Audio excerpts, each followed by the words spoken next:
Testing, testing. Does this thing work?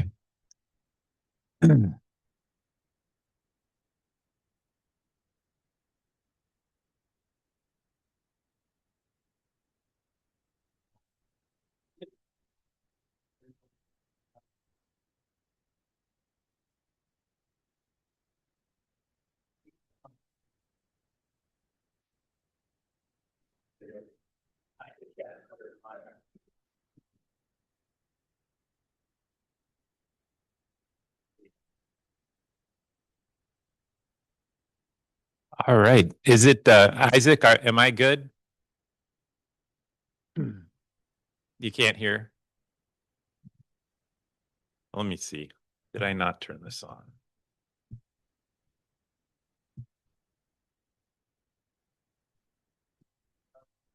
Hello, hello. Oh, that works. Okay. Thank you. All right. Well, in that case, it is 6:30. So as people gather food, and please feel welcome to come and go and gather food and eat at the tables. Um, but I'm going to start welcoming you all. My name is Gabriel Loiacono. I'm a professor of history here at UW Oshkosh, and it's really my delight to kick off this program. It's part of the a series of events that we at UWO are doing to mark the 250th anniversary of 1776 and to reflect on that period of history and American history in general. And so I'm going to say a few introductory remarks, turn it over to my friend Gene to introduce our speaker tonight, who is John Fia. So first, I want to thank some people that have helped make this possible. First of all, the new School of Public Affairs and Global Engagement at UW Oshkosh and my colleagues in that school. Many of you are here, so thank you for being here. Thanks to all of my colleagues, especially Christina Mosley, for helping to publicize the event. And also coming soon to a theater near you, I'm looking forward to our school name being translated into a number of languages, starting with Latin. So watch out for that in the promotional material.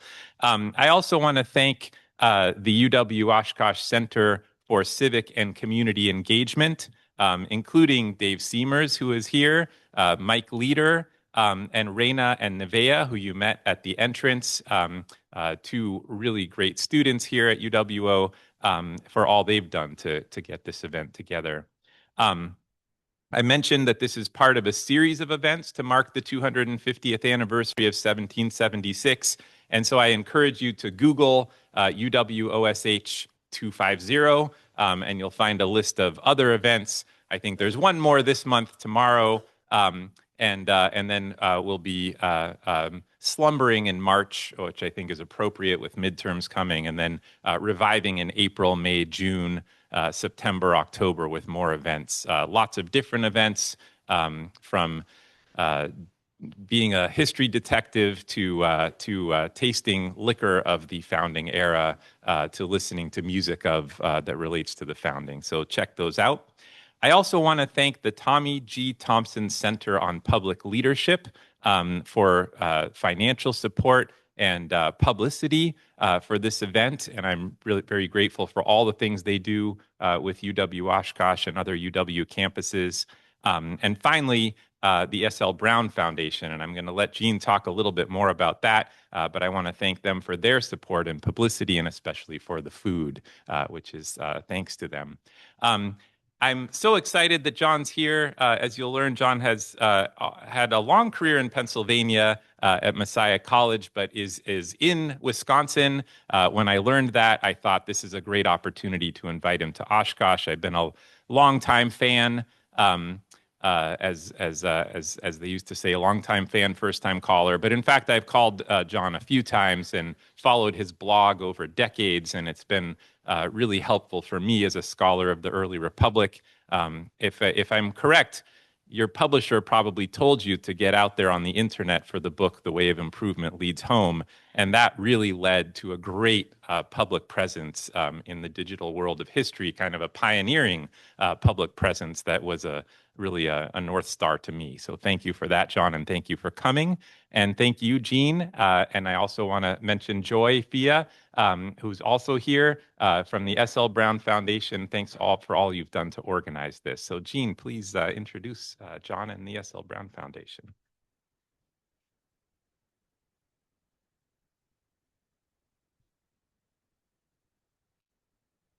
So thanks, Gabe. Can everyone hear me back there? Okay, I won't move this. John's really tall and I'm really short, so I'm just gonna project a little bit into the microphone. So good evening, everyone. My name is Jean Guerin, and I serve as a senior advisor for the S.L. Brown Foundation, and we're one of the co-sponsors tonight, as Gabe said. I have been given the honor of introducing our speaker, who's also my colleague at the foundation, Dr. John Fia. But before I do that, a little bit about S.L. Brown Foundation. We were delighted when Gabe approached us last fall, knowing John, about joining forces on a program to help UWO celebrate the 250th anniversary of America's founding. It's a pleasure to co-sponsor this event with university partners who also kindly agreed to let us make it part of our S.L. Brown Foundation's new community lecture series called Questions of Faith. So we launched this last summer. One of our first speakers, Mick Rutz, is here also tonight. So another partnership with the UWO that way. Our fourth and next Questions of Faith community lecture is on April 22nd. And you are cordially invited to join us at First United Methodist Church in Oshkosh to hear a prominent Jewish scholar of the New Testament and author of many compelling books, Amy Jill Levine, who will be joined by our own Oshkosh resident New Testament scholar, Seth Whitaker, who's also here tonight, and you can chat with him later too. They will be answering the question, how do Jews and Christians read scripture differently? So my colleague Joy Fia is here, and yes, she is the spouse of John Fia. We are a family foundation in multiple ways. And she directs our community programming. So she and I will be together in the back at the table. If you're interested in learning more about the work of S.L. Brown Foundation, and also to get on our contact list for questions of faith, we'd love to chat with you. That'll be after we close. So our work seeks to build bridges between university and faith communities with a mission to lead Christian thought and formation to shape the University of Wisconsin community. Some of you may have heard of our space in the heart of UW-Madison's campus called Upper House. For over 10 years, we've been serving the university community in Madison as a Christian study center for UW-Madison students and faculty, as well as programs like this for the broader community.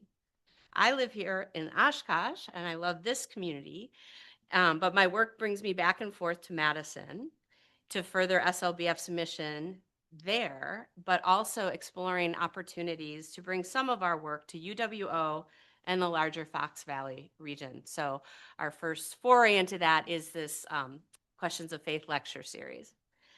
And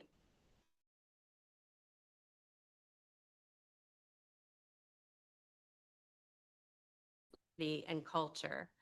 The Lumen Center is a community of scholars reconnecting Christian thought and the academic disciplines through writing, teaching, and public engagement. John Fia is a distinguished fellow for history at the Lumen Center now. We're delighted to have him with us. He also is the author or editor of 6 books, including Was America Founded as a Christian Nation? A Historical Introduction, Wide Study History, Reflecting on the Importance of the Past, and Believe Me, The Evangelical Road to Donald Trump.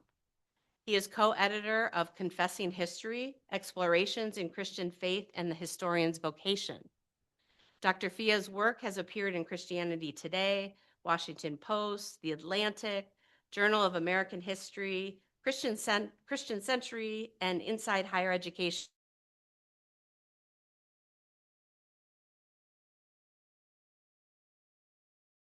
Churches, school and teacher groups, civic groups, historical societies, and academic conferences. And he's appeared on numerous news and television platforms, NBC News, CNN, etc., and also dozens of radio programs around the country. He's a distinguished lecturer with the Organization of American Historians and soon to be emeritus distinguished professor of American history at Messiah University in Pennsylvania. John, please bring your brilliance to us and answer all our questions.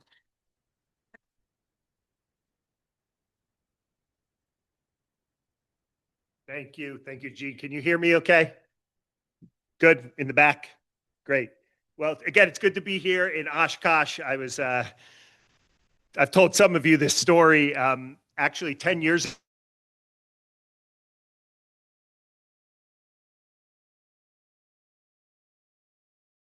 at a church-related, faith-based school, Messiah College, Messiah University.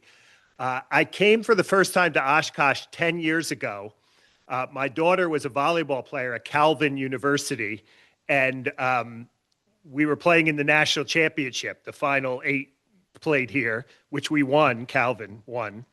But it was in this room that we had like a team dinner. So when I came here in the fall to the first in this faith series, I thought, I've been in this room before. Like, where have I been in this room? And then my wife reminded me, like, this was the room we had the team dinner in. So anyway, it's good to be back. Again, I was here in the fall, so this is technically my 3rd visit to Oshkosh. But I'm new to Wisconsin. We've been in Madison for now 6 months. We came here in August.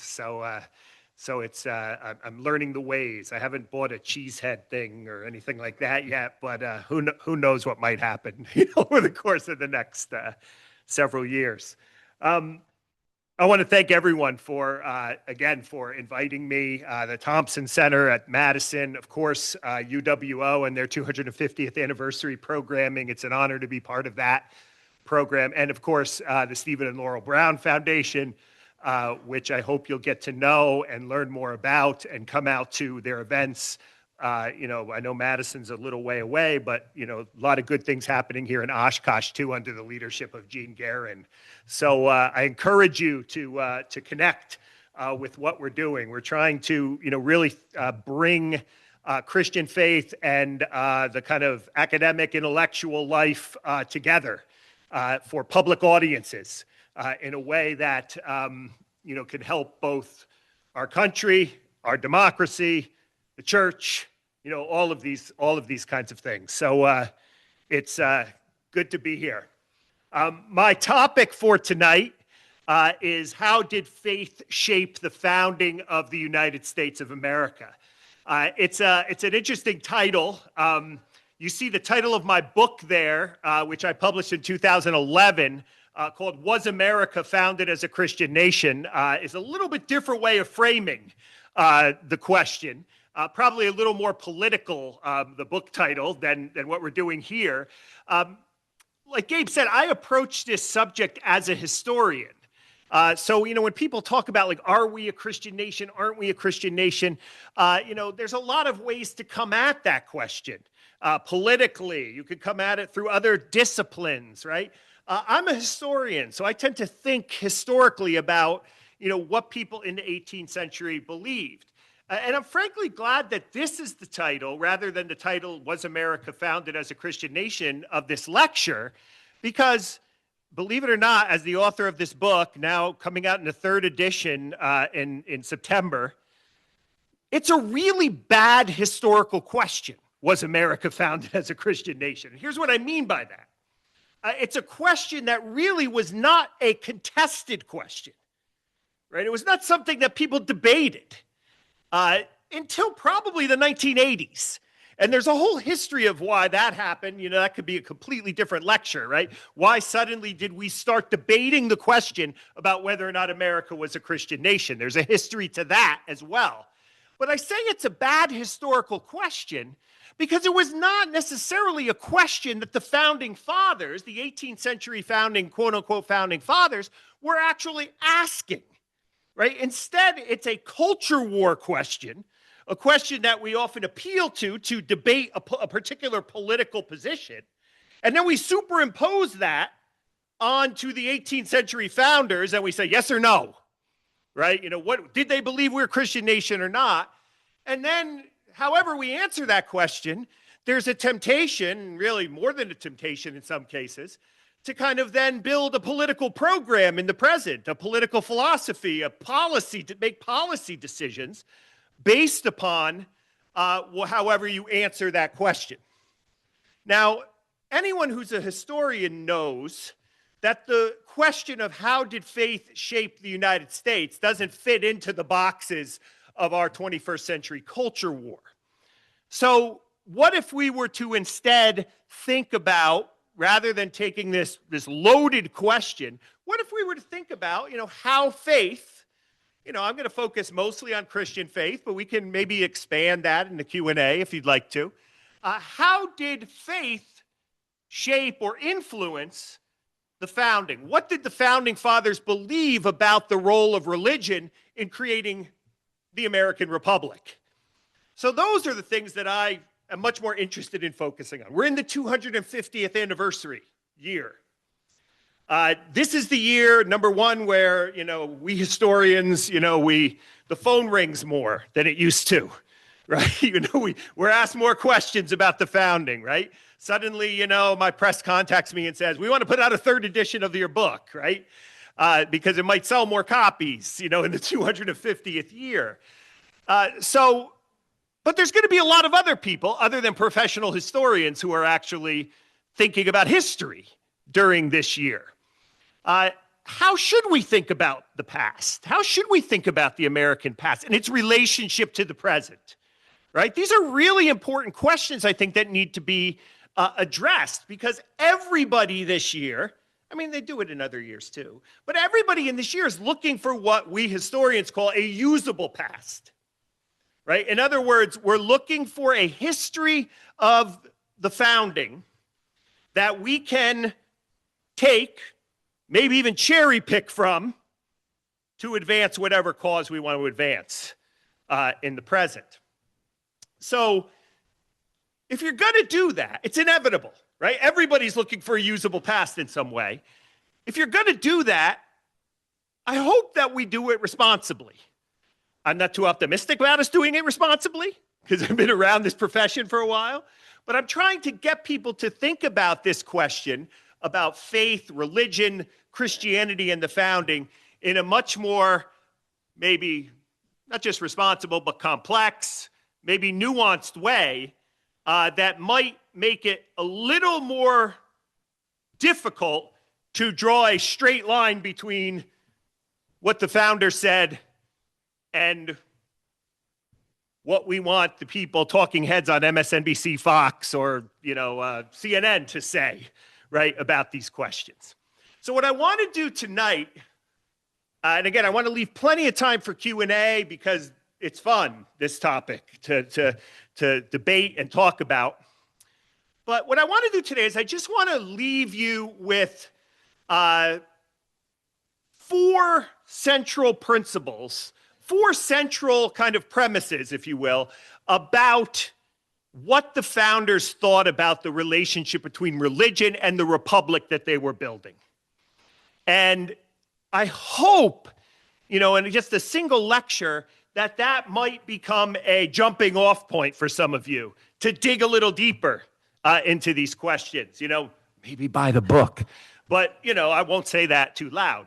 But, or at least find other good resources that will help you to think about this question, because I do think, it's I wouldn't call it a responsibility, but I think if we're really good citizens, especially in this 250th anniversary, we may want to consider, thinking deeply about what we're celebrating this year, for those of you who are celebrating that. So 4 basic ideas I want to express, and then we can, I think Gabe and I will have a little conversation, and then we'll open this thing up for you to fire away.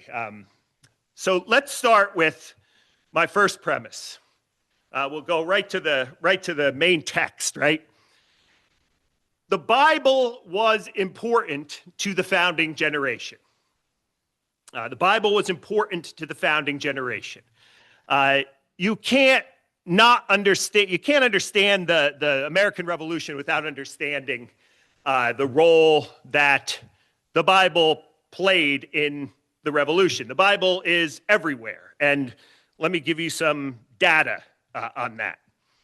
So the slide you're seeing right now is a study done by a political scientist named Donald Lutz. If you're really interested in this kind of question, I can point you to other really good studies as well. Lutz was a political scientist at the University of Houston, and he gathered up his team of graduate researchers, I'm imagining, and they read through everything written by the quote-unquote founding fathers. Now, if I remember correctly, they defined the founding fathers as the signers of the Declaration of Independence, the signers of the Articles of Confederation, which is the one not many people know much about, right? The thing that happened in between the government in between the Constitution and 1776. And then third, of course, the United States Constitution, right? So they dived in, they read their tracts, their pamphlets. I'm trying to remember, they may have even looked at private references, letters, and these kinds of things. And here's what they found. In the 1770s, there were 544 references to other books or other writers in these founders' documents. And 44% of those citations were of the Bible, right? They quoted the Bible 44%, more than any other source. Now, you see there's other categories there. You have political writers. These would largely be, political writers of the day, of the 1770s. Sometimes we call them, the Whigs or the Commonwealth writers. Roughly 20% came from this group. 18% came from the sort of philosophers, the philosophie of the Enlightenment, people like Rousseau, Voltaire, Montesquieu, Locke, Hume, right? These kinds of people. Classical is simply a reference to Greek and Roman writers, think Aristotle, Cicero, and so forth, Cato.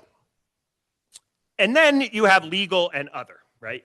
But the point I want to make here is that the Bible was quoted more than any source. And again, if you know the 18th century world, right, the 18th century British colonial world, you really shouldn't be surprised by that idea. It was a deeply biblically literate society, and it was a deeply Protestant society. Protestants are, people of the book, right? They read the Bible. They believe the Bible's inspired by God, and the Protestant Reformation said, put the Bible in the hands of the people and let them read it. In New England, the New England colonies, some historians have suggested that the New England colonies, because of their importance of reading the Bible, may have been the most literate society in the world in the 17th century. Now, that is interesting, right? Because you could say, okay, 44% of the Bible was the Bible. You can run with that. You can build an entire political movement around that idea. We were founded as a biblical nation and so forth. You could also look at the evidence and see that the Bible is under 50%, right? So if you added up all of the other sources, they would be greater than the Bible in terms of the sources that the founders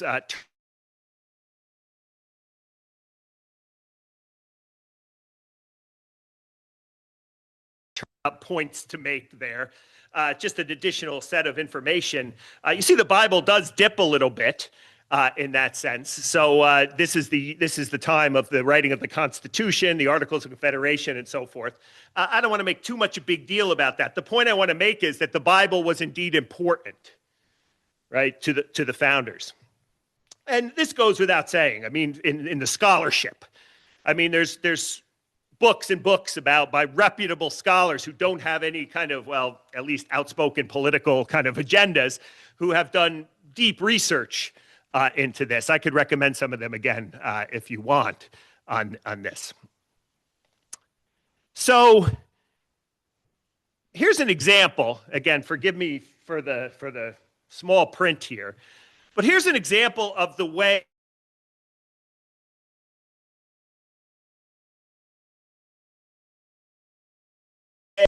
there's dozens and dozens of other ones as well we could possibly use. So this is Sam Adams This is a speech he gives before the Continental Congress in September of 1777. And what I did was I quoted here from the speech in the middle, I guess the left, right? Yeah. And then on the right there, I point out the different verses that he was probably drawing from. Whether he did this deliberately or not, it's hard to say. But it does make a case that the sort of biblical literacy was in the culture, right? And these were not uncommon things to say. So, right, let us awaken then and evince a different spirit, a spirit that shall inspire the people to preserve in this glorious struggle until their rights and liberties shall be established on a rock.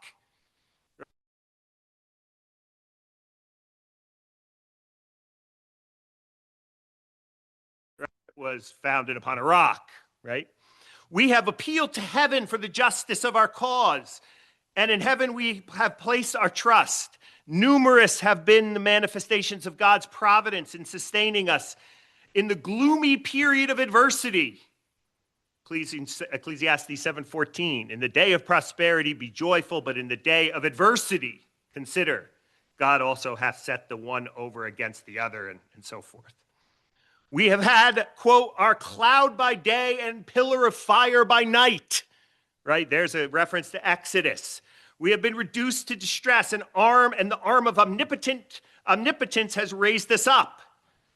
Psalms, right? So it goes, I'm not going to read the whole thing, but you get the sense of how, the Bible is kind of enmeshed in this kind of political rhetoric. And again, this should not really be surprising to anyone because it was part of the vernacular of the day.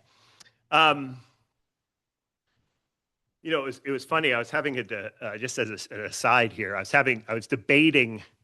I was at a school in Ohio debating a political scientist on this question: was America founded as a Christian nation? And I'm not quite sure either of us were definitively yes or no on the question, but it was this discussion, and he kept pushing me that the passages like this suggest that, of course, they were founded as a Christian nation because look how many Bible verses were used by these people, right? By these founders. Of course, it must be a biblical nation. We're a Christian nation, and this guy also wanted to argue like we need to return to this and reclaim this and so forth. So I went back, and it was over, right? The debate. I went back to the hotel, and this was like right in the middle. This was in March, right? It was March Madness. And it was like the first weekend of the NCAA tournament. And you know how there's always like a 1 seed against a 16 seed, right? The Cinderella, upset story. And I'm just laying there watching the game, not really trying to, decompress. And the announcer says something like, "This is a real David and Goliath battle going on here between, 60." And I'm like, there it is. It's a Christian basketball game, right? I quoted the Bible, right? So I think you need to be careful with this, but certainly historically, it represents the fact that the Bible was indeed important. I got really interested, though, not necessarily in the fact that the Bible was present, but how the Bible was being used by the founders. That was really interesting to me. So the two most cited Bible verses among the founding fathers and among just all publications, even ministers and so forth, during the 1770s and 1780s were Galatians 5:1 and Romans 13. Now, I'll come back to Romans 13. I want to start here with Galatians 5:1. Again, scholars have looked at this. They're far and above the top two. Over any other verses that the 18th century people cited in their published works. So some of you may be familiar with Galatians 5:1. It is for freedom that Christ has set us free. Stand firm then, and do not let yourself be burdened by a yoke of slavery. So, when I learned that this was one of the most popular verses, I thought, well, let me do a little historical work on this verse. So I went back into the history of the Christian church and found commentaries and sermons on Galatians 5. People like the Origen, way back, I don't know, what was he, 2nd century, 3rd century? Aquinas, Augustine, Luther, Calvin, right? And I took a pretty good sampling. And with some changes here and there, right, the ballpark, if you will, interpretation of Galatians 5 went something like this. And some of you may be familiar with this interpretation. Somehow we are burdened by a yoke of slavery, right, as human beings.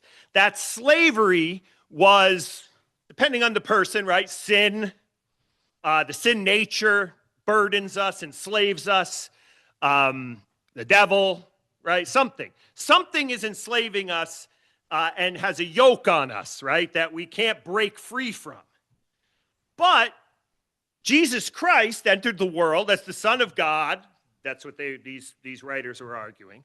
And by dying on the cross and being and rising again, Christ has freed us from this burden, this yoke of sin, the sin nature and so forth. And we can now live free, spiritually free, right? Knowing that we are no longer bound to slavery.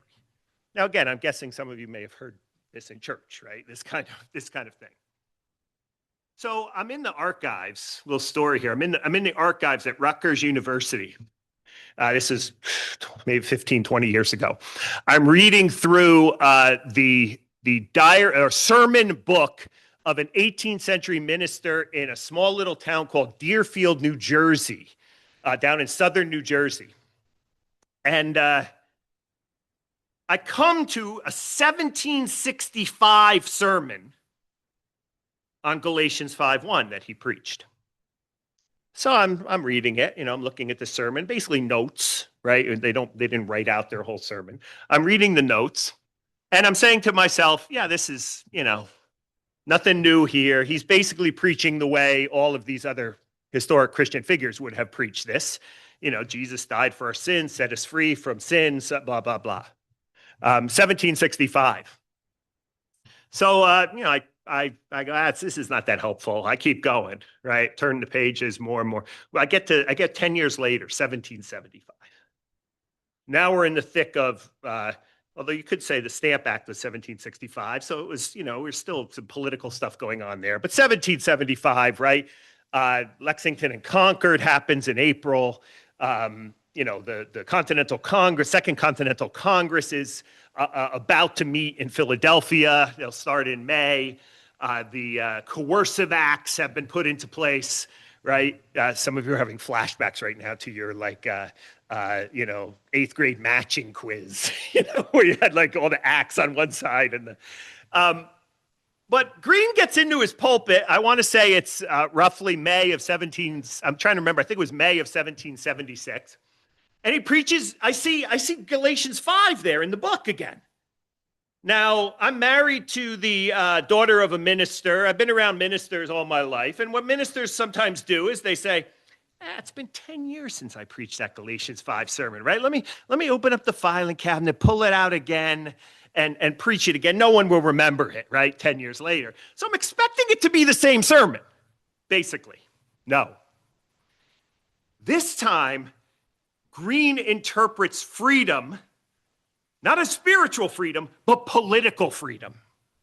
In other words, the yoke of slavery was a political term in the 18th century as well to mean, oppression or taking away of one's rights, right? The English government, Parliament, is taking away our freedoms, he writes, because of all of these taxations and so forth. No taxation without representation, the coercive acts, they're shutting down Boston Harbor, they're not letting us meet, all of these kinds of things, right? But here was the kicker, right? So it's clear that for Green this time, freedom meant political freedom and slavery meant a political slavery. But then, this is one of these things where a historian can't believe what he just found. He has in there in the notes, and this is my best interpretation and reading of it, he has the word Christ, obviously from the verse, an equal sign, and then the words Continental Army. I mean, that's right there. That's the money That's the money quote, right? I'm like, I can't believe this, right? And it took me multiple times to read this. But clearly this was a political sermon, right? It was, hey, we're being taxed, they don't like us, and the Continental Army is going to set us free. Now, again, it's in a sermon notebook. I can't actually prove 100% that he preached this sermon, but if it's in the notebook, it's most likely he did preach it. So, how were they using the Bible? Now, I'm not a Bible scholar. I'm not a New Testament scholar. I'll defer to New Testament scholars to tell me whether or not Enoch Green interpreted this passage accurately. As a historian, however, I could say he definitely interpreted it in an innovative way based on what I had read about all the others, the way the other people interpreted this, Augustine, Aquinas, and so forth, right? This was a relatively new sort of metaphorical interpretation of Scripture. And how about that? Patriots using the Bible to justify their political positions. As if that's as if that just started in 1995. People started doing that, right? This has been around a long, long time. Now, same thing with Romans 13. By the way, very metaphorical interpretation, right? If that's the right word, Galatians 5, it was freedom becomes political freedom and so forth. If you're looking for the biblical literalists, let's just say you go to a church that has a kind of hermeneutic where you read the Bible literally and then apply it, right? Forget about all this metaphorical stuff, this symbolism, all of that, right? Well, then you might have been a loyalist. Might have been against the revolution in the 18th century. Here's Romans 13. Now, I'm going to read Romans 13, and I want you to listen as I'm reading and try to think about how this might have been thought about in the context of, say, 1776, right? Let every soul be subject unto the higher powers, sometimes translated government. I think this is the King James I'm reading from. For there is no power but of God. The powers that be are ordained of God. Whosoever therefore resisteth the power resisteth the ordinance of God, and they that resist shall receive to themselves damnation. How many of you have listened to the Hamilton soundtrack or have seen the play, right? Some of you know this. There's I think it's the third or fourth scene, maybe the fifth scene. There's a man who appears only once in the play, named Samuel Seabury.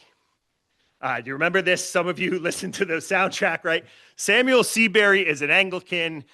He's a loyalist. He's an Anglican minister. He really comes off bad in the play. He's mocked by the Patriots, Hamilton and his gang. He publishes a sermon in 1775 in which he basically gives an interpretation of Romans 13 that goes something like this, right? If you are going to rebel against the higher powers, the God-ordained government, right? You're sinning, right? He even says, a quote in that sermon is the Continental Congress, he says, was conceived in sin because of a violation of Romans 13, right? So clearly, this is a literal interpretation, right? If you rebel against the government, you are sinning. There's actually, if you keep reading Romans 13, there's actually a section there about paying your taxes too.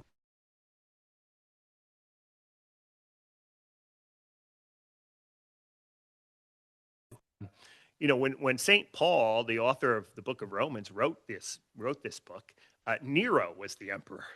Now, if you know anything about Nero, he was the guy who was persecuting, killing Christians, burning them to light up the Colosseum, as the story goes. I think that was Suetonius or someone said that.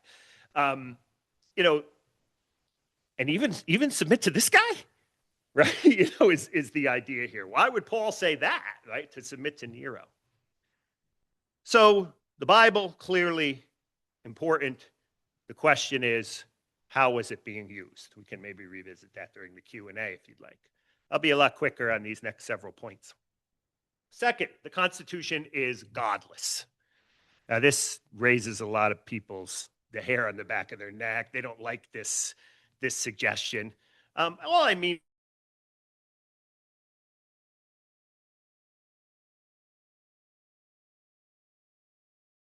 United States Constitution. Religion is in there. Fifth Amendment, or sorry, it's Article 6, rather, says there will be no test oath, no religious test for federal office. And of course, the First Amendment has the sort of disestablishment of religion, right? You can't have an established church. And then, of course, the famous First Amendment clause about the freedom of religion. But, you know, there's nothing mentioned about God per se in there. You could say the year of our Lord, 1787, it's signed as, which is fair, even though it's probably written by a scribe after everybody had already left, right? Because that was a standard way of dating. 12 of the 13 state constitutions, remember when these 13 colonies become states, they write their own constitutions. Virginia's the exception.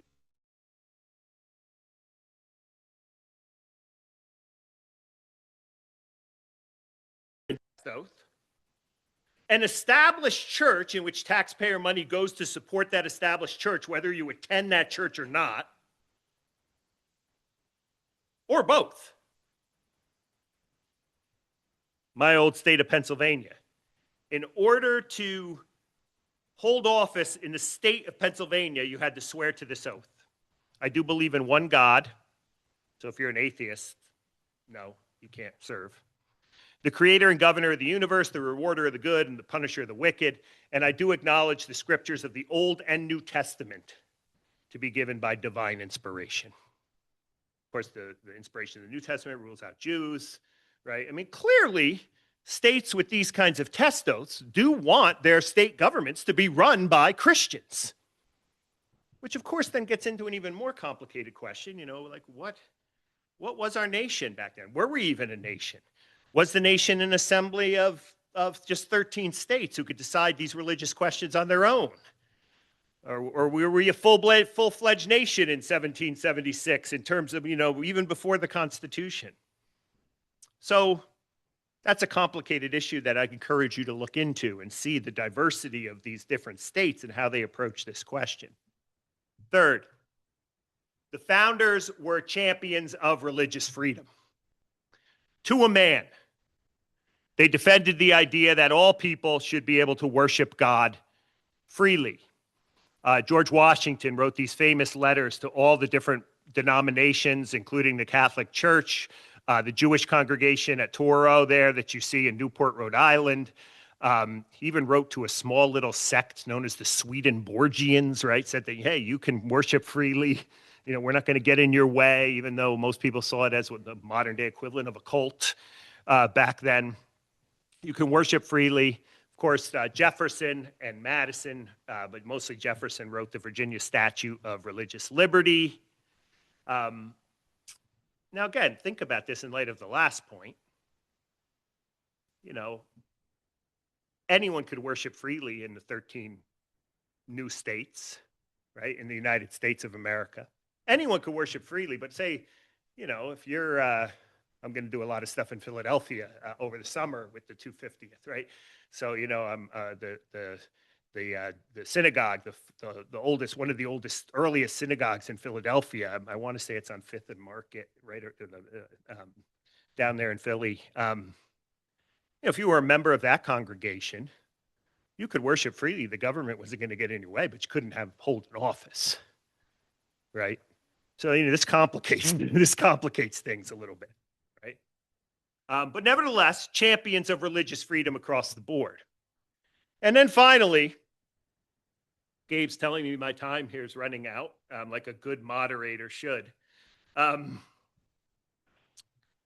founders believed that religion was good for the republic. Now, let me qualify what I mean by that. Sometimes we confuse the founding fathers, at least in certain kind of political and religious circles. We tend to think the founding fathers are sort of, you know, one step below God. You know, they're demigods or they're theologians of some type. These were statesmen. These were men who were tasked with building a republic, not a church, not a religious organization, right? They were tasked with building a republic. And they knew that in order for a republic to survive, they needed citizens who were virtuous. Now, a lot of times we think about the idea of virtue, we think about like of some kind of Victorian novel, right? Like a late 19th century understanding of virtue where, the women are chaste and they're fighting off the suitors who are trying to defile their virtue, their morality, all this kind of stuff. But in the 18th century, virtue was a political idea. A virtuous republic was made up of people who, at times, were willing to sacrifice their own political interests for the greater good, the common good of the republic. And most of the founders, if not all of them, believed that religious people, because they knew how to do this, sacrifice their own interests for something greater than themselves, God, their faith, would make really good Republican citizens. So let's encourage Christians, religion. If a religious group can make a contribution to the common good in some way, we don't want to reject that idea. We want to encourage this and believe it's good for the republic. So you think about Washington in his farewell address. Of all the dispositions and habits which lead to political prosperity, religion and morality are indispensable supports. Right? Notice the word supports. Right?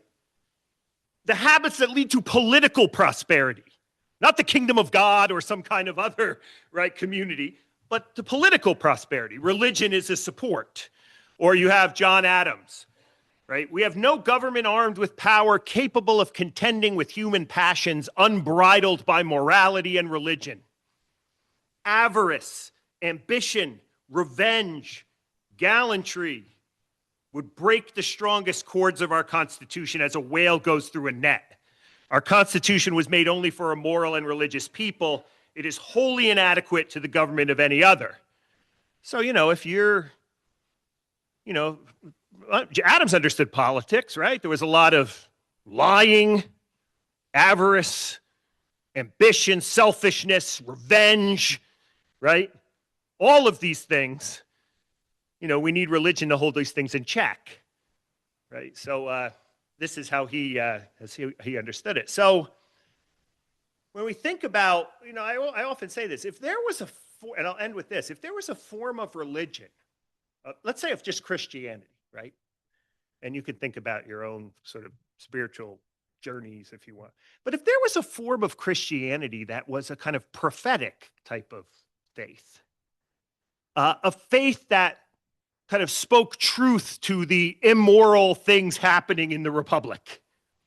Obviously slavery is one big thing. Or suggesting that patriotism put the nation over God, the kingdom of God, right? If there was a prophetic religion that instead of being a pillar or support of the republic, critiqued the republic from the perspective of, say, the New Testament or the teachings of Jesus, I'm not convinced that the founding fathers would have any use for that kind of Christian faith. But they were interested in religion that would contribute in some ways to the republic. So let's wrap this up here. The Bible's important, used in really creative and innovative ways. The founding fathers believed in what was my second point? Someone tell me. The founding fathers believed in. I'm sorry, the Constitution, right, was godless, but the states were not. 3, the founders believed in religious liberty. And 4, the founders thought that religion was good for the republic. Hopefully in our Q&A and our discussion, we can build on those points, and you can build on those points as you do your own work and study, and begin to start thinking a little more nuanced and in complex ways. At least that's my hope about the founding and what it might mean 250 years later as we think about our collective life together in this democracy. So thank you.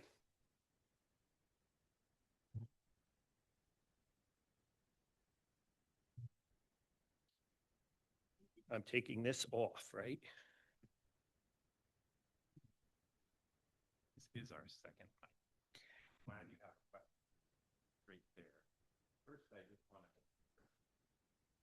put this mic on. Is it working, Isaac, for the live stream? This mic also? Okay, not that. How about now?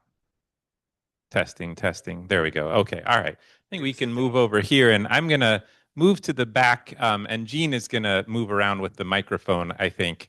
I also have a couple questions, but I'm going to hold them up, and because I see we already have questions from the audience, I want to encourage everyone to ask your question into the microphone for as many people as are here present. I think there's about as many online, and they need to hear it through the microphone. And I also want to encourage you to feel free to gather more food as we are discussing and bring it back into the table. I'm going to check on things in the back and see if there are questions online, but Jean, thank you.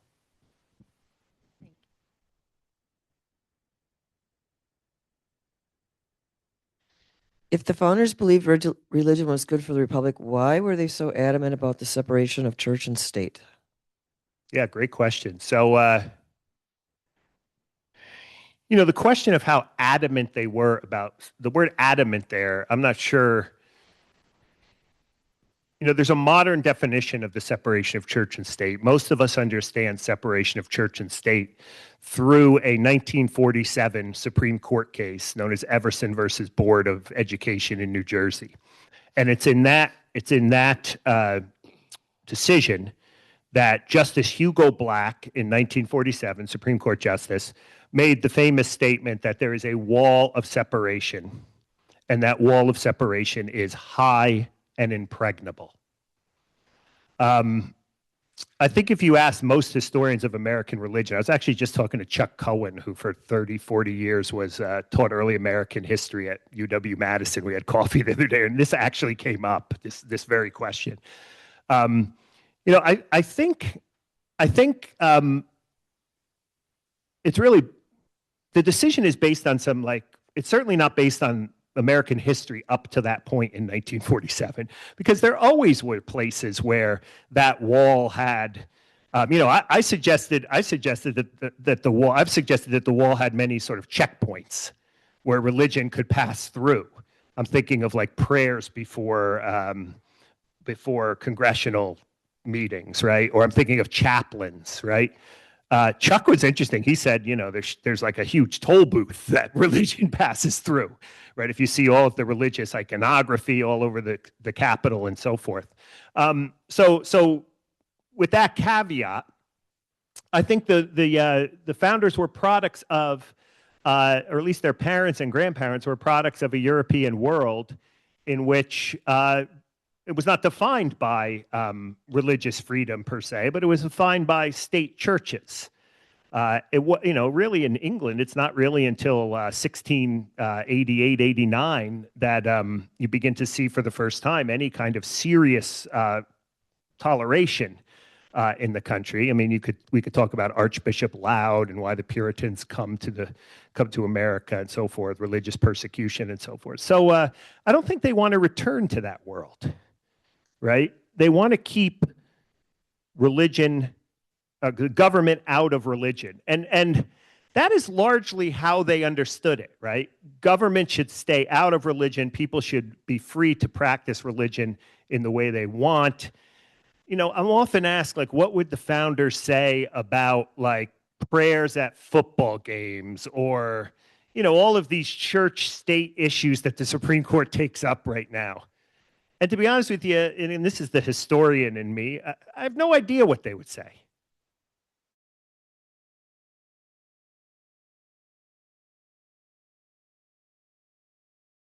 Century world, the way they would have understood the relationship between religion and public life, even the skeptics among them, like Jefferson or Franklin, that I'm not sure the First Amendment or the Disestablishment Clause really gives us much to work with in terms of how we should think about these separation of church-state issues today.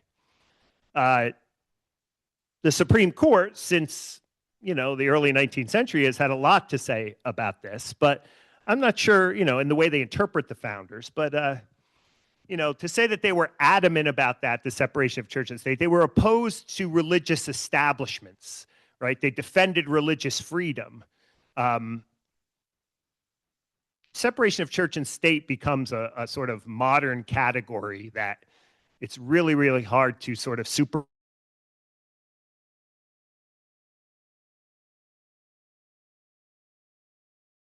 worship, but also no state church. And then it's been up to the courts to decide. So yeah. You began to touch on this in just a comment you made that of the 5 men up there, almost all of them had views that would have placed them at least skirting the outside of orthodoxy at the time. Yeah. Some of them quite far out of orthodoxy. And with the statements that you put up, some of them would have been indistinguishable from, say, latitudinarianism or sort of moralism as it played out in earlier 18th century Britain. And some would be even in line with what Gibbons would have agreed with. So I guess my question is, early evangelicalism, which maybe actually begins to fill this role of the prophetic that you're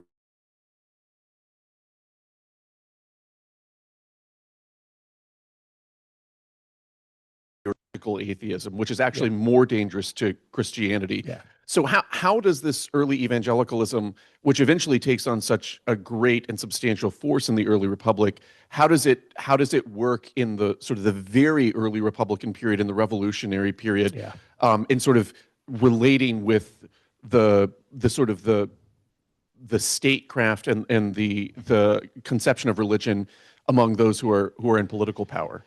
Yeah, I think I understand your question.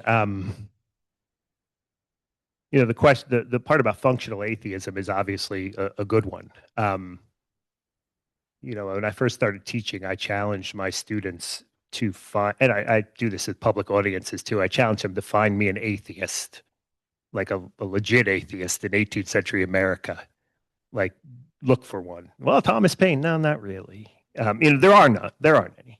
Right, or at least I haven't found one yet. Right, a true kind of Bertrand Russell atheist, right, in the 18th century. But back to your question about the role of evangelicalism, I think the point, evangelicalism in the 18th century, we would normally associate, for those of you who may not be, fully grasp the depth of the question, we associate it with revivalism, with born again Christianity, right? There's a, and this may not be where you want me to go with the answer, but there's a common understanding among some historians. I happen to disagree with this position, and recently wrote a piece on that a couple of years ago on this, that the Great Awakening, the revivals, the evangelicalism took on a kind of prophetic role in which it brought about equality, right? In other words, like evangelicals believed it didn't matter, right? George Whitefield, even though he was a slaveholder, also wanted the slaves to be saved, right? Preached to the saved. There was this egalitarian challenge to authority, right? That somehow over the course of 30 years, from say 1740 to 1776, somehow influenced patriotic political movements, right? Gilbert Tennant, who was this popular revivalist, was going around saying, if your minister is not saved, go to another church, right? And in 1776, the Patriots were saying, if your government is acting tyrannical, go to create another country, right? I'm not sure you can make those links and connections, but certainly after the revolution, evangelicalism becomes, at least in the first generation of evangelicals, Methodist, Baptist, so forth, become very much that kind of countercultural prophetic. Part of my point about the prophetic point is I spent 23 years at an Anabaptist, teaching at an Anabaptist institution, right? I largely evangelical, but with a Brethren in Christ denomination. So we didn't even fly a flag on campus, right? Because that was too nationalistic. So that has, I'm not an Anabaptist, but that has kind of shaped me a little bit. So I don't know if I'm getting at your question, but certainly evangelicals as well would have easily, I'm thinking of someone like, if you could call him an evangelical, someone like John Witherspoon, who is the only minister to sign the Declaration of Independence, right? I mean, was he an evangelical? Sure, he had led revivals at the College of New Jersey at Princeton, where he was the president and so forth. But he would have also kind of embraced larger kind of moral frameworks, whether it be the sort of Scottish moral philosophy, right? These kinds, he would have embraced things that were also part of the more Enlightenment vernacular. So there are these kind of more radical in your face evangelicals, you know, but there's also these evangelicals that are trying to like merge and mesh evangelicalism with kind of Whig political thought or the spirit of the age, Scottish common sense realism. They're reading Francis Hutcheson, who was, you know, not an evangelical, right? So there is this kind of God and country. Mark Knoll, the historian, has written about this, right? How evangelicals and the political spirit of the age really merged to such an extent among sort of born-again Christians in the 18th and especially the early 19th century, that it's really hard to pull them apart, you know, when they're talking as political figures and when they're talking as Christians. So I don't know, I may have just kind of talked around your question there, but yeah.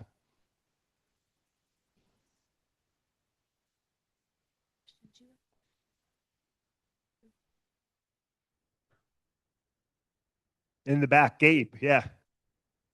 I guess Gabe gets to talk and ask a question. Thank you. John, you mentioned a little bit about the religious diversity of this place and time. There's a lot of different kinds of Protestant Christians in this world who, in British North America and the early United States, who have different positions on the politics of the revolution for various reasons. And I was wondering if you could talk about non-Christians in that world. So there's lots of Protestant Christians. There's a small minority of Catholic Christians, really tiny, a small, tiny minority of Jews in Philadelphia and Newport and a few other places. New York, but what else does the religious landscape include, and how does this relate to the founding? Thanks. Well, I think that, great question. I think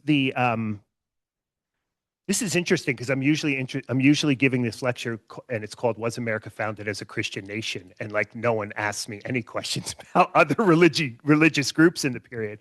I think the groups that you mentioned, Gabe, Catholics and especially Jews, are going to respond to the American Revolution predominantly from a religious liberty perspective. You have Charles Carroll, who was a Catholic, who was the only Catholic to sign the Declaration of Independence. He comes from the famous Baltimore Carroll family. You have Jews who are active in the war. They're soldiers. They're thinkers and so forth. But most of them are hoping to get out of the revolution or supporting the revolution so that they could have a religious freedom to some extent. I put up on the screen the Statue of Religious Liberty, Jefferson's Statue of Religious Liberty. It's really interesting to read that document and to see the kind of way Jefferson is looking to the future. Now, not all founders would have agreed with him on this, right? But the way he's looking to the future, he talks about the possibility of Muslims in the United States, Mohammedans, right? He calls them. At that point, there were Muslims living in the United States. I'd say about 20% of the slave population, give or take, would have been practicing Islam. There were probably, at least I know of a couple of free blacks in Philadelphia who would have embraced Islam. There was no formal institutional structure for Islam. But Jefferson also looked ahead, to other groups as well, Hindus, right, which he always spelled with two O's at the end instead of the U, right, Hindus. But he envisioned, Madison does this a little bit too. He envisioned a kind of more diverse, pluralistic society in which this religious freedom would play a part. So, you hit the big ones, right? Protestant, Catholic, Jew, but there are some depending on what you call some of these sects that are running around in Pennsylvania. Many of them were kind of from Anabaptist German sects. There were, if you look at the population, there were Muslims there as well. Yeah. Thanks, John. I see a lot of great questions. I'm going to go to one that's online and then come back to Great. the room. So bear with me as I duck behind here. And this one is from Grant Stevenson. Hi, John. In short, if possible, what is a good response to is America founded a Christian nation or America is a Christian nation? And to piggyback off that, would you say the founding fathers, while they were Christian, agreed that Americans were free to choose whichever religion they believed in? In turn, America was founded on religion in general, but not specific to a certain one. Yeah, the first question, when the first edition of this book came out in 2011, this is the point I made at the beginning of the lecture about how this is more of a contemporary political question than it is a historical one. It's a really bad historical question. I used to go on, like, they gave me a publicist, and I used to go on these like radio programs, and for some reason the publicist thought I would be good on these like conservative talk radio shows. So I would go on like, these stations where like it was all these national conservative talk radio people. This is back even probably when, I don't know if Rush Limbaugh was still alive, but it would be kind of station that he would be on, in the noontime hour or whatever. And I'd always get put on with like the 6 o'clock drive time guy who was local, like the local guy, from Atlanta, this conservative station in Atlanta. And he would ask me that question. He would say, well, what is it? Here we have John, this guy wrote a book, Was America Founded as a Christian Nation? What's the answer? And, I would do the typical academic thing, which I still do, right? History's messy. It's complicated. This is a bad historical question. I didn't even want to title the book this, but the publisher thought it was sexier and would sell more books, right? If we put this on, all of this. And then it was like, he was like, oh, and then there was like, almost like there was nothing else to talk about, right? He was clearly expecting me to say yes. Right, and this has happened to me on progressive, like NPR type shows too, right? They're totally expecting me to say yes, and or no, and then when I say it's complicated, they're like, So I actually ended up. This is a reference for those of you who came up in evangelical culture. I'm about to make this guy in Atlanta. Actually, we spent the rest of the interview. He started asking me what I thought about the Christian rap group DC Talk. That's where I was for like 20 minutes talking about DC Talk. So again, I think what I tried to present here and what I try to do in the book is to try to show that is not, that this question is messy and it's not easy. What do you mean by Christian? What do you mean by nation? And I'm willing to, like any, I think, good historian, be comfortable in the mess, right? I want to my job is to try to understand the 18th century world. That's what I do for the most part. It's not that has no relevance on the present, but that's where I start, right? So I want to embrace the messiness. I want to say, well, what about the states, right? What about, they all had testos, right? They wanted Christian government. They wanted a Christian government, right? They loved the Bible. They also used it in like creative ways, right? So in some ways, I'm sort of arguing myself out of a job because I'm saying sometimes history is so messy and nuanced and complex that it doesn't.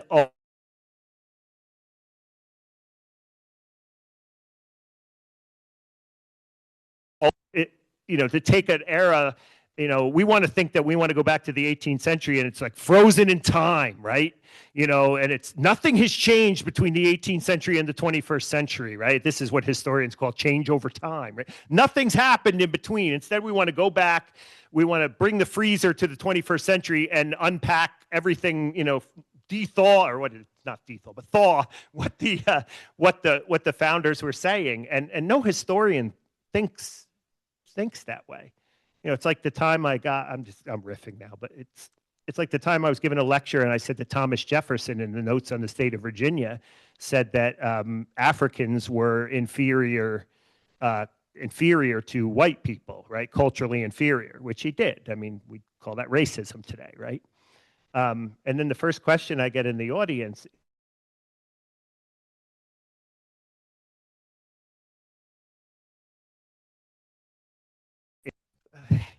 I have no idea.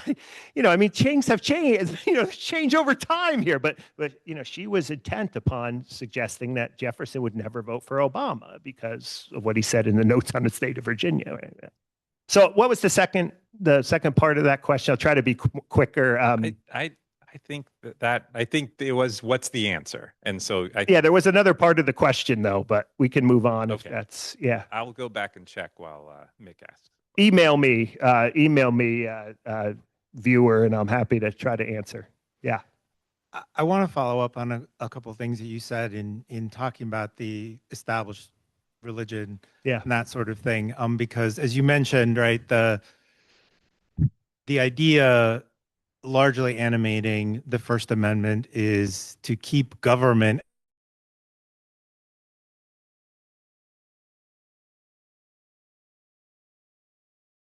and in the European context are efforts to enforce religious uniformity, literal acts of uniformity, that's what they call it, yeah, right? And that proceeds from an idea that uniformity will shore up the political institutions in the state, yes, or from a fear that if you don't have the uniformity, that will be weakened. So I wonder if you could say a little bit more in contrast to that. One of the things that is, I think, unique about the founding is, to what extent, and again, maybe I'm projecting back thoughts here, but, is there a sense that the founders in some way or another, like how are they conceiving the idea that religious liberty, that greater freedom to choose your religious faith will in fact work to shore up a republic and a government, and not kind of buying into that fear that animated the attempt to force a religious settlement in other countries at the time? Well, this is what William Penn tried to do in most of his writings in the 17th century. He tried to make a case that you can have religious freedom and still have order, right? But there's which was revolutionary, right? A really credible idea at the time. I would say there's three approaches to this among those who are thinking about it, at least at the time of the revolution. I think the first approach is and they're all in the states, right? So the first approach is Massachusetts. There you have John Adams, who writes, at least is the chief author of the Massachusetts 1780 Constitution, in which he makes the exact argument that you just made for European countries, or that European countries made, not you, but but that you articulated, right? In other words, we have to have a religious establishment. The Congregational Church, right, dating back the Puritans of the 17th century, must be the established church. We must, tax money must go to, support the Congregational Church. And the Congregational Church, as it had since the city on a hill in 1630, will keep moral order in the society, right? This is the way we've always done it here in Massachusetts. Adams, of course, being a Unitarian, but that didn't matter, right? He was Christian, moral, right? It wasn't, he rejected the Trinity and a bunch of other things, but it was still, he never gave up that essential kind of, moral order argument that Christianity must be promoted by the government, right? The battle in Virginia is interesting, and that's where you find the other two examples, I think, of this. You have this massive debate between Jefferson and Madison on one side of the question and Patrick Henry on the other side. Patrick Henry, they all want to get rid of the Anglican Church as the established church in Virginia. But Patrick Henry still wants a religious he calls it it's a religious assessment, he calls it, right? In other words, you pay religion, Protestantism is absolutely essential to maintaining moral order. And I'm not going to make a big deal, Henry says, about which kind. So let's issue a religious tax. Everybody will have to pay a religious tax to support religion. The money will go to your particular denomination. It will still be government, right, promoting of religion through taxation. And if you don't have a denomination, it'll go to poor relief, right? Help the poor. Jefferson and Madison completely reject that middle position, if you will, because it's still government's interference with. So you see all three positions. In New England, Massachusetts still has a state church, the Congregational Church, till 1833, right? So the states can do what they want, right? Connecticut, 1819, right? So in Pennsylvania, New Jersey, the middle colonies, I think they're really embrace. Most of them are Quakers who found both East and West Jersey and Pennsylvania. William Penn was actually one of the proprietors of West Jersey. Certain counties in New York, especially on Long Island and upstate New York and Albany, would have embraced this. The counties around New York City would have been completely Anglican, establishment. But they were drawing on Penn's idea that you could have religious liberty. People could be religiously free, but also oftentimes we forget that the way Penn framed religious liberty was always in a kind of moral order framework, right? It wasn't just like, go do whatever you want, as long as you're contributing to the moral, and for Penn, the economic order. This was Crevecoeur in the 1780s. This is later, but Crevecoeur travels, Hector St. John de Crevecoeur, this great travel writer, basically. He would make the argument too, like he would go to these villages and there'd be all these different religions, and he said, like, as long as they're all contributing to the greater good of the, economic and participating in culture, the political culture and so forth, it doesn't matter what they. So it's a movement, right? There are these attempts to remove the kind of religious. Think about moral order or the good society in other ways other than religion. Thanks, John. Yeah. I'm going to go to the next question. I just want to put a plug in for Transylvania as a region with early religious liberty, as I learned when my daughters were in choir and sang a song that was the edict of religious freedom from, help me out, Andrea, the 17th century, I think. So there are a few other examples out there, but I'm going to also the state of Franklin, the short-lived state of Franklin as well. Yes. Well, I have a point of clarification. 250 years ago, we did not found this nation. We stole this nation from the indigenous people. Yeah. And overran them with a Christianity that destroyed their culture, destroyed their way of life, and created a huge genocide upon those people. How do we as a Christian nation square that? Yeah, it's tough, isn't it? Yeah, it's definitely. I mean, there's a lot of things that are very difficult to square. I don't know if I may be misreading where you're going with this, but I don't think I'm here to necessarily defend America as a Christian nation. I'm here to think about this question historically. But I talk a little bit about this in the book. How are you defining Christian nation? Rather than I don't know of any examples of people who were, both defending the idea that America was a Christian nation and also fighting for indigenous rights and suggesting that, we need to do land acknowledgements and so forth. They would have been not happening in the 18th and 19th century. But on the issue of, not to try to divert the topic, but on the issue of African-American history and slavery, I mean, you have someone like Martin Luther King Jr., who in his letter from a Birmingham jail, it's filled with Christian nation language, right? Judeo-Christian, we need to get back to our sacred Judeo-Christian values. If I just lifted those lines out of context and just dropped them, into a culture war debate, people would think they came from, I don't know, David Barton or Mike Johnson or, some other kind of Christian nationalist. But what Martin Luther King, of course, believed about that was, we are founded on these Judeo-Christian ideas and we have failed as a nation to live up to them, right? Again, I could see a similar argument being made for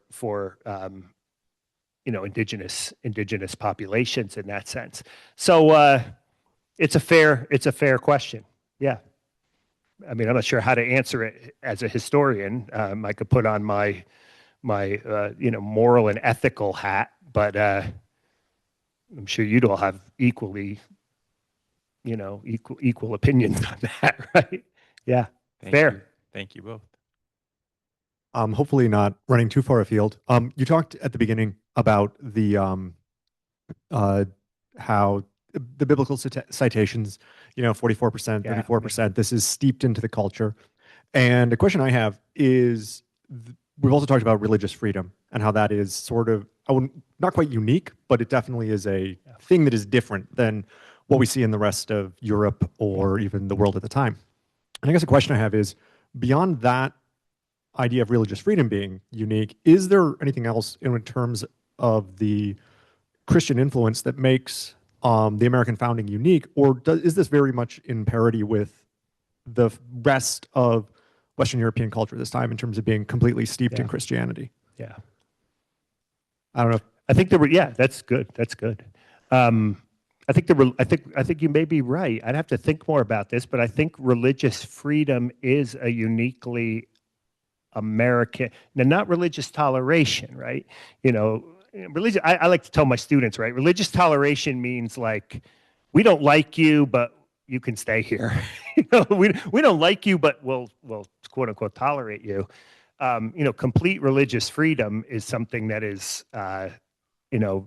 unique. I mean, you could make an argument there. The Dutch Republic had a certain kind of religious freedom, and there was some, I think that's the only one I can think of. But I think that is the contribution, right? As far as all of the other things, let me illustrate this by talking about. I gave a lecture today at the Oshkosh Public Library this afternoon, and this came up. Let's take, say, the first two paragraphs of the Declaration of Independence, right? The ones that if we can quote anything from the Declaration of Independence, there are things in those two quotes in those two paragraphs that we might recognize, right? All men are created equal. We are endowed by our Creator with certain unalienable rights, right? Life, liberty, and the pursuit of happiness. Nature's God, all of these kinds of things. There's a lot of contemporary commentators, usually from one particular political perspective, who really make a big deal about those things as if they're some kind of American exceptional, right? They're exceptional ideas to the United States, right? We're founded on a Judeo-Christian heritage and no other country is. But I think your point about larger Western civilization is true. There's nothing inherently new about either of those first two paragraphs about rights coming from God. Again, we could debate whether they actually do. That's a theological question. I'm still looking for the sort of Second Amendment, coming from God as a right. But we could, again, that's a whole different debate. But we could certainly say that most people in Britain would have embraced the idea in the 17th and 18th century that rights came from God. I mean, this was John Locke. There's so all of these things.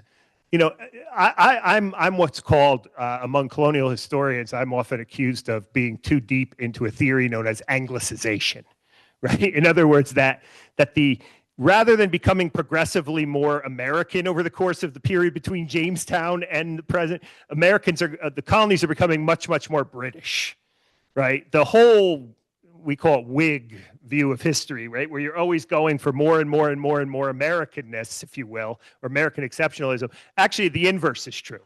The colonies over the course of their 106, the British colonies, under the course of their 100 and what,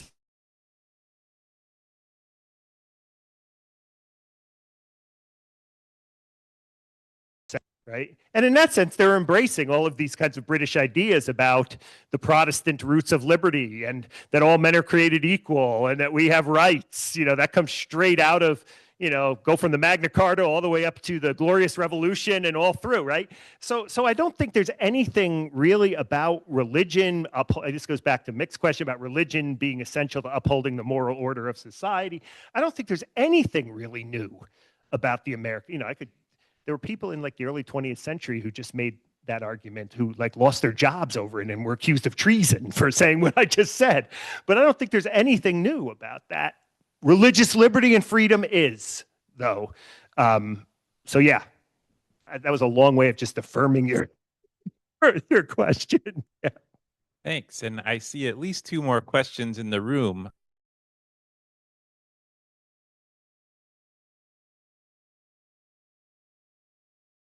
How indigenous nations and indigenous towns handle religious diversity. Yeah. You know, say a Mohawk town that includes both traditionalists and Catholics, let's say, and then the influence of various indigenous governments on American government. There has Yeah. been a bit of a controversy about Very much so. how Yeah. much that's influential, but it's often a question that, you know, we don't Yeah. ask. But I'm going to go to Eli.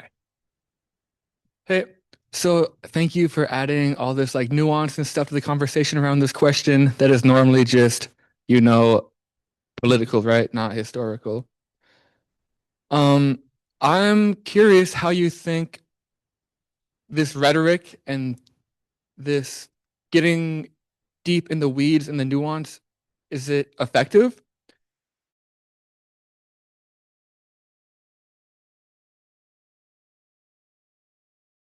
And then take the one strongest point or two and then like spit it out and not look at the weaknesses. And this is usually just like team game signaling, which is often like not Christian nationalism, is white nationalism, right? Which gets to Cindy's point.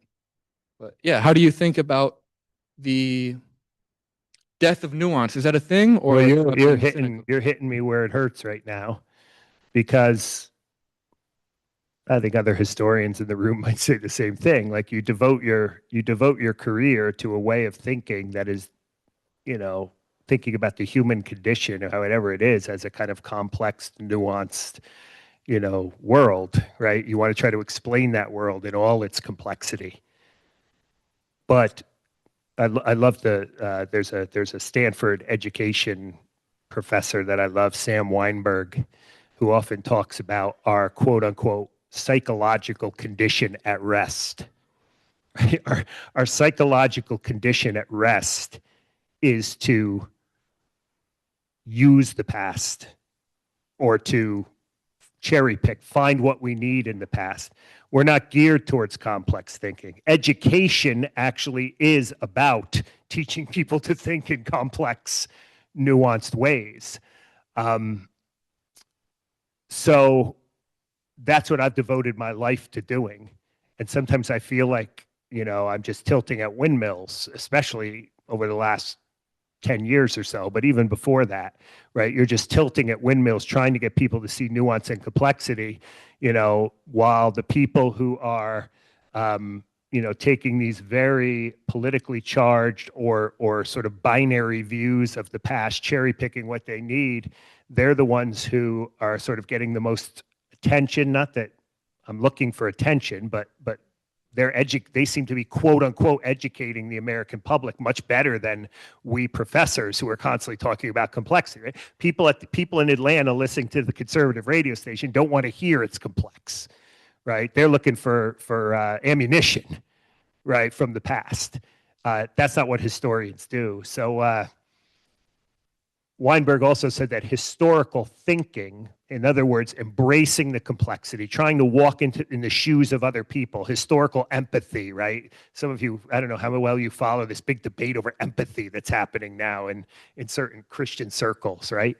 Historical empathy, trying to see the world from the perspective of different people that are different than you, right?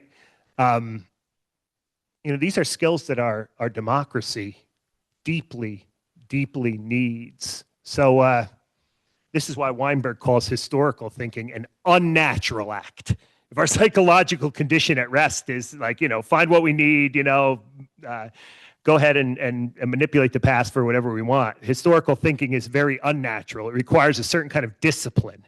And history, thus, is not only a discipline like sociology is a discipline or literature is a discipline, but history requires a certain kind of discipline to be able to somehow, you know, at least for a moment, you know, you can never completely bracket the present, you know, keep the present out, but at least to try to sort of think about people on their own terms before you start, you know, using them to think about their terms. And of course, these people are dead, so they can't fight back, right? So it's an act of humility to sort of try to a deep respect to their voices in the past. And if you're Christian, they're just as much created in the image of God as we living people people are, right? So yeah. Thanks, John. It's frustrating is the bottom line. Yeah, very frustrating. And ask Joy, my wife, this is what, keeps me up at night. I'm going to say we have time for one last question and answer, and I'm going to encourage you to take more food on your way out and visit Gene and Joy with information about the next Questions of Faith event towards the door. And Gene's got 1 point. I just also wanted to add one little thing. For those of you interested in a lot of this that we've been talking about, established church and religious freedom, I encourage you to listen to a podcast I recorded with Mick here, with Mick Rutz. It's one of our Upwards podcasts, and it was on 18th, 19th century political dissent in Great Britain. So a lot of what we've been touching on, he gives a great. Mick's going to tell me if I got England right after we're done. Yeah. Yeah. Well, he can critique what you said, John. But anyway, if you're interested in that, see us back there, and I can show you how to get access to that. Thank you, Gene.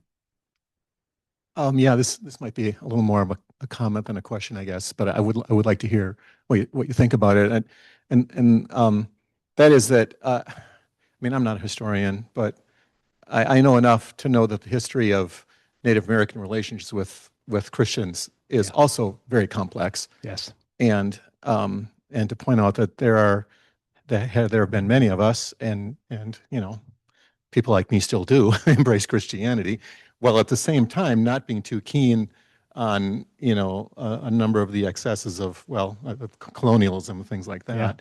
And my understanding of the task of a number of my relatives, for example, was who embraced Christianity, was that what they were trying to do was find Christians that would take up their cause against against people that were trying to take their land and stuff. So that's one that I wanted to mention that because it just comes up so much, and it's glossed over in such simplistic terms.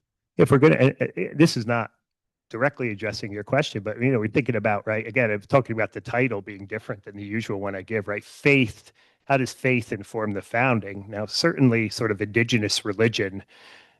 I don't want to get into that. I call it a mess with did the Iroquois Confederacy influence this historian who I know pretty well, Dan Richter, says there's no connection whatsoever. But then I've heard other respectable people say there is. But let's not go there for the moment, at least. But I do think when we think of Native Americans resisting the advancement of both colonial, British, and to some degree French, Spanish, right? Sort of land grabs, whatever you want to call them, westward expansion in North America. We sometimes do forget about the deep connection between land and indigenous religion, right? A lot of these indigenous people groups in the time of the Revolution are going through what maybe evangelicals would call a kind of revival. They would call it like historians call it a revitalization, right? There are these prophets emerging, people like Neil in Michigan with Pontiac and so forth. In many ways, the resistance to white people pursuing happiness, pursuing liberty through land is being made more difficult by religious, indigenous religious people who are resisting based upon largely their sacred beliefs. So how, does that really directly get at the question of how does religion shape the American founding? It certainly gets at the question of why certain Native American groups decided to invest in this war and side with either side, the Iroquois largely with they went back and forth through the course of the war, but largely with the British. But thank you for bringing that up. Yeah. Thank you all, and I join me in thanking John and all the wonderful questions this evening. And let me know if you have any questions or comments. And I hope to see you at another 250th event or Questions of Faith event or both. Thank you.